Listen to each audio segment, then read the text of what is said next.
one rape is taking place. You know, we are here in the past 2 hours. More than 200 rapes have taken place in USA from the time we are here.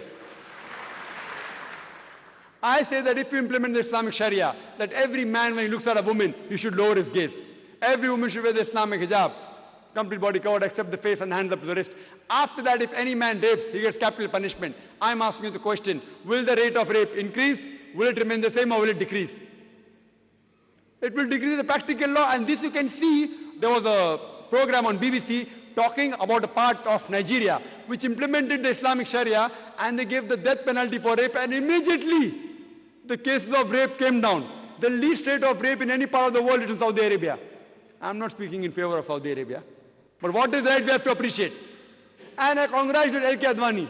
I remember a couple of years back, in the 1999, in the month of October, he gave a statement, being the Home Minister, that death rap should be given to the rapist. And I congratulate him. He's coming closer to Islam. Maybe the next Home Minister will say that all the women should wear hijab. Good evening, sir. I'm T.A. Anuragni. I'm a final year law student. I believe that terrorism could be stopped by, at least could be reduced, when people are taught about tolerance. Does Islam preach about tolerance? And if it does, do people who are in charge of imparting Islam, I mean, I believe there are a lot of, I don't know the exact terminology, there are gurus like in Hinduism who teach Islam to the other Muslims. So in that case, do they impart, preach tolerism? The sister asked a good question, and she rightly says that terrorism can be curbed by teaching tolerance. And does Islam teach tolerism? Do the religious leaders of Islam, do they teach tolerism? Sister, I said in my talk, which I said a bit fast, I didn't pay emphasis on it. One of the criteria for any human being to go to Jannah, to go to heaven, to go to paradise, is tolerance. Allah says in the Quran in Surah Al-Asr, chapter number 103, verse number 1 to 3, Wal Asr, Innal insana fi khusr, illa allazina amanu, wa amilu salihati, wa tawasaw bil haqqi, wa tawasaw bil sabr. By the token of time, man is verily in a state of loss, except those who have faith, those who have righteous deed, those who exhort people to truth, that is to dawah, and those who exhort people to patience and perseverance.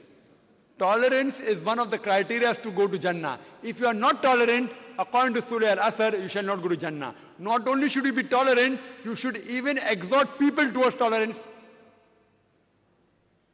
But tolerance, by definition, it has got various meanings. And if you ask experts, that tolerance also has a limit. What do you mean by tolerance? Fine, someone does something wrong to you, you do not retaliate, it's good. Till how long? So tolerance also has a limit. And in Islam, zalim is a person who does zulm. Means you could say that a person who causes harm. There are two types of zulm. One is a person who does harm to the others, and another the person who does harm to himself. The two types of zalim, and both are referred as zalim. One who does zulm on others, another type who does zulm on himself. Our beloved Prophet Muhammad sallallahu alaihi wasallam said, it's mentioned in hadith of Sahih Muslim, if you see anything which is wrong going on, if you can, you should stop it with your hand. If you cannot stop it with the hand, stop it with your mouth, with your tongue. If you cannot stop it with the tongue, at least curse in your heart that the act is wrong. And if you do that, you are the lowest level of believer, the lowest level. So what we have to do, that we have to be tolerant, teach tolerance, as Allah says in the Quran, in Surah Baqarah, chapter 2, verse 153, Inna Allah ma sabrin, that verily Allah is with those who do sabr. But while doing sabr, we should see to it that does not go beyond limit. Sabr also has a limitation, tolerance has a limitation. So before it goes over limit, if you see that a woman is being raped, you can't tell the woman, tolerate it, no problem. If God has given me strength, if I see a man raping a woman, I should stop it with my hand.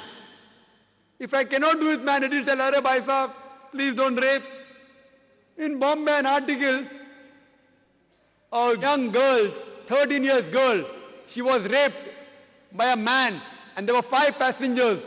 Only one person objected and he was kept quiet. 5 people could overpower that man who was drunkard, who was drunk. And they did not do anything. What's happened to the humanity? What has happened to humanity? 5 young people cannot take care of one drunkard, raping a girl in a train. Will you call this tolerance? I would call it cowardice. Therefore I say that if these 5 people were terrorists in the sense, terrorizing the antisocial element, that person would have the guts to do it. So what, sister, we have to encourage and see to it that tolerance level of every human being is increased. At the same time, they should not become cowards. They should see to it that the antisocial element in the society, they are reduced, and we should collectively gather together and see to it that these people who are antisocial people, they are brought to task. Hope that answers the question. This is regarding the many books which were written against Islam, which led to the belief that a lot of people worldwide that our religion was wrong, the Quran was wrong, and our prophets were wrong. Among these people who believed in it, there were a lot of Christians who believe in the Bible too. And the Bible and the Quran have nearly the same prophets. We have Jesus Christ too, we have Moses too. So why today is the term terrorist used only in respect to Muslims? This is a good question, that when Quran and Bible there are so many similarities, so why is this word specifically used in terms with Muslims?